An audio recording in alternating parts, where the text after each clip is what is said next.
in his defense of the United States homeland to stop these illegal narcotics from coming to our borders, whether that's by land or by sea. And he's also made it quite clear that he wants to correct the wrongs of the weaponized Justice Department under the previous administration.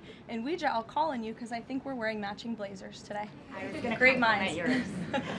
Thank you, Karoline. Sure. So just to be clear, to clarify on Jackie and Gabe, did Admiral Bradley order that second strike because there were still survivors after the initial strike? Again, as I read for you, Admiral Bradley worked well within his authority in the law. He directed the engagement to ensure the boat was destroyed and the threat of narco-terrorists to the United States was completely eliminated. So was the initial order from Secretary Hegseth, everyone be killed, and did that come from President Trump? I saw that quoted in a Washington Post story. I would reject that the Secretary of War ever said that. However, the President has made it quite clear that if narco-terrorists, again, are trafficking illegal drugs towards the United States, he has the authority to kill them. And that's what this administration is doing. And can I Danny? follow up on the MRI? Because President Trump yesterday said that he would release the results of his MRI.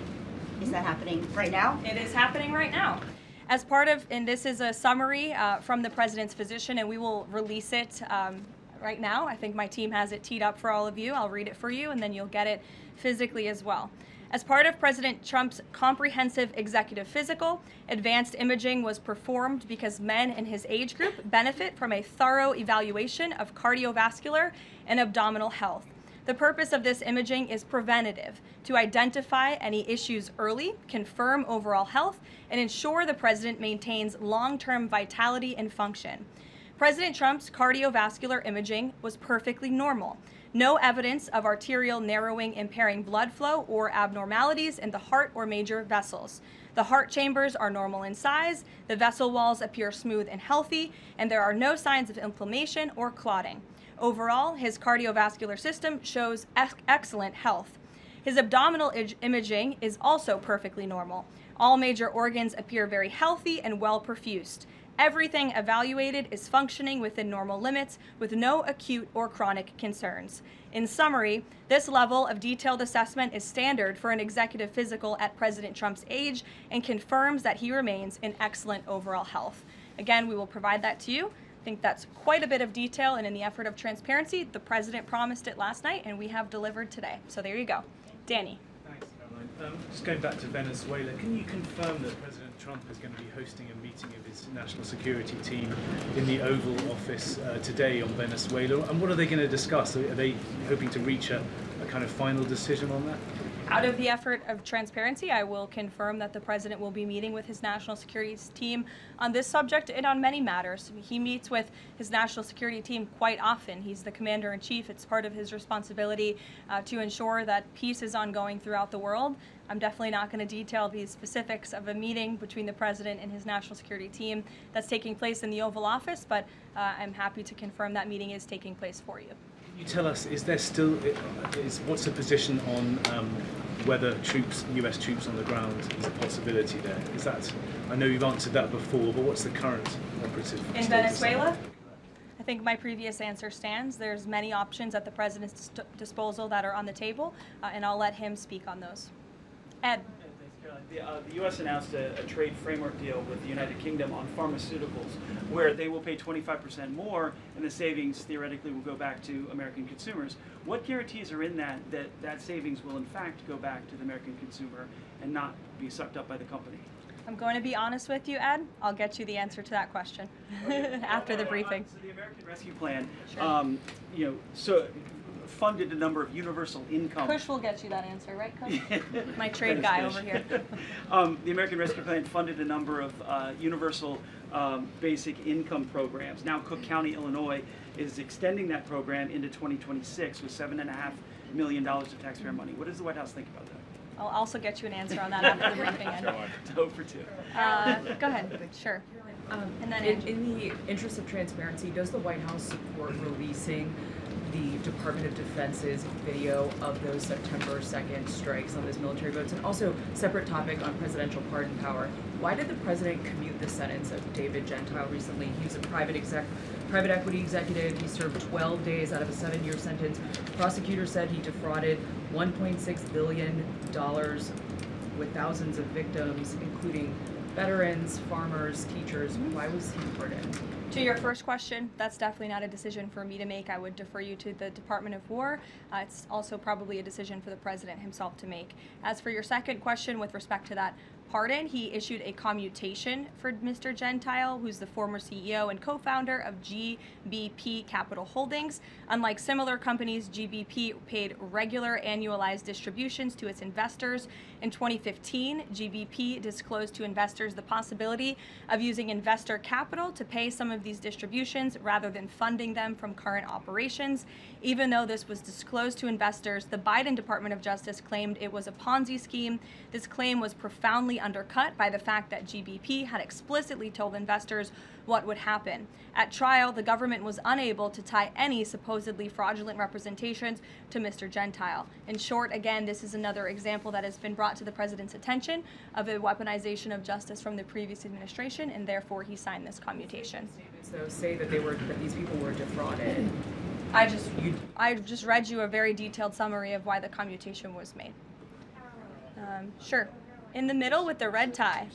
Thank you, Caroline. Okay, Andrew, go ahead, and then you. In wake of Congresswoman Marjorie Taylor Go ahead Greene's early resignation, reports last week indicated that other House Republicans might consider doing the same. Does the president have any concerns in light of those reports about other House Republicans potentially leaving early, as well as the other announced retirements that we saw in the last couple of days?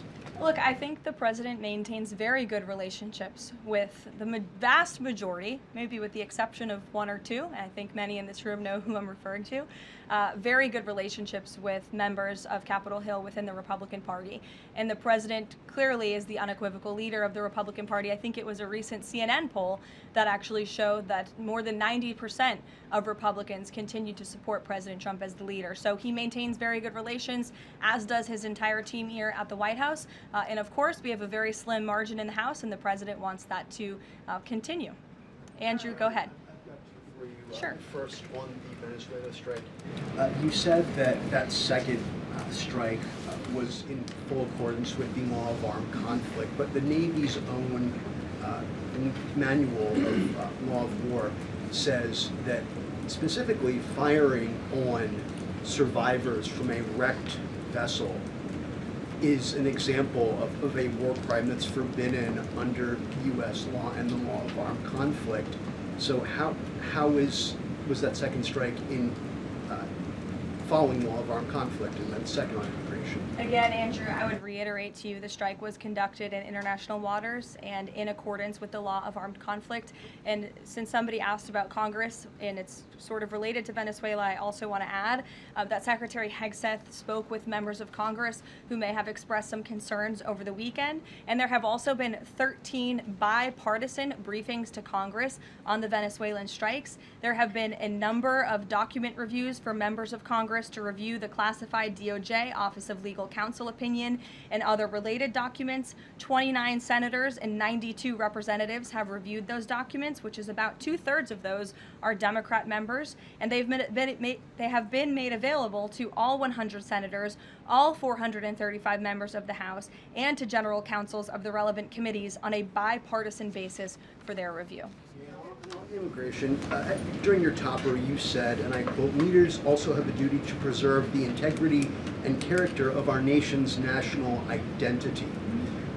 Can you explain what you mean by our nation's national identity and integrity and character, and how would refugees, people coming from war-torn places who are seeking a safe haven in America, like many of our forebears in this room, not add to our nation's integrity and character of our national identity? I'll tell you what does not add to our nation's character and integrity is refugees who come here under the alleged plight of asylum and fleeing persecution, and then come to the United States to abuse our system and rip off American taxpayers. And as I pointed out, the New York Times, to their credit, it was about 6 months too late, but they did write about how Somali immigrants in Minnesota have been ripping off American taxpayers. In fact, 86 people have been charged in a rampant and widespread fraud scheme spanning multiple programs in Minnesota.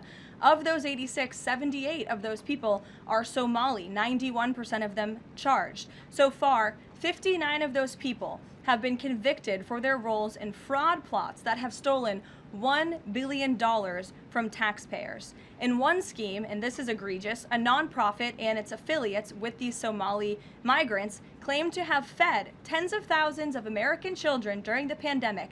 They were reimbursed for those meals by taxpayers. However, federal prosecutors found that almost all of those meals were never even delivered to hungry children. In fact, those organizations' leaders spent the money on houses, luxury cars, and real estate in Turkey and Kenya. Another scheme involved hundreds of organizations who were reimbursed for services that were supposed to help people at risk of homelessness. Once again, those services were never provided. All of this has happened under Democrat leadership in a Democrat-run state where these refugees, these migrants are coming to the United States. They are abusing our system. They are draining our resources that should be going to law-abiding, taxpayer-funded, tax-paying Americans. And this president is not going to put up with it anymore. Rachel. Thank you, Karoline. Just to follow back up on the Washington Post reporting, so much of the concern from Democrats and Republicans is focused on the survivors. Why won't the administration either confirm or deny or reveal whether or not there were survivors after that initial first strike? And what imminent threat would two survivors pose who were clinging presumably to the wreckage of that boat? Again, as I said, I think you guys are sort of not listening fully to the statement I've provided. Admiral Bradley worked well within his authority and the law, directing the engagement to ensure the boat was totally destroyed and the threat to the narco-terrorists, to the United States, was eliminated. And for any further questions about his thinking, I would defer you to the Department of War. I obviously wasn't in the room for these. Just to follow up, Karoline, just on the administration's policy when it comes to survivors, was there a change in policy after this strike on September 2nd? The Washington Post is reporting that these two survivors were killed after a second strike, but then in October, two people were rescued and returned to Colombia and Ecuador. So was there a decision that was made to handle survivors differently after these strikes? Not to my knowledge, no. Steve. The president confirmed that he spoke to the Venezuelan leader. Are you trying to negotiate his departure? Is there an asylum deal under work? President, as you know, last night on Air Force One, he said, I don't want to comment on that, but I did speak to him in the effort of transparency. So there you go. You got your confirmation. I'll let him speak further if he wishes to on the details of that conversation that took place. Steve Witkoff is headed to Moscow. How close are you to some sort of Ukraine agreement? I think the administration feels very optimistic. Obviously, you've seen, Steve, that the president's entire team, including Special Envoy Witkoff and Secretary Rubio and the Vice President and the President himself, Secretary Hegseth as well, have been working so hard on this effort, and they all really want to see this war come to an end. And so just yesterday, Sunday, I believe that was yesterday, they had very good talks with the Ukrainians in Florida, and now, of course, Special Envoy Witkoff is on his way to Russia. This is sort of the shuttle diplomacy that you've seen from this administration play out, where we speak equally with both sides. We've put points on paper. Those points have been very much refined, but as for the details, I will let the negotiators negotiate, but we do feel quite good, and we're hopeful that this war can finally come to an end.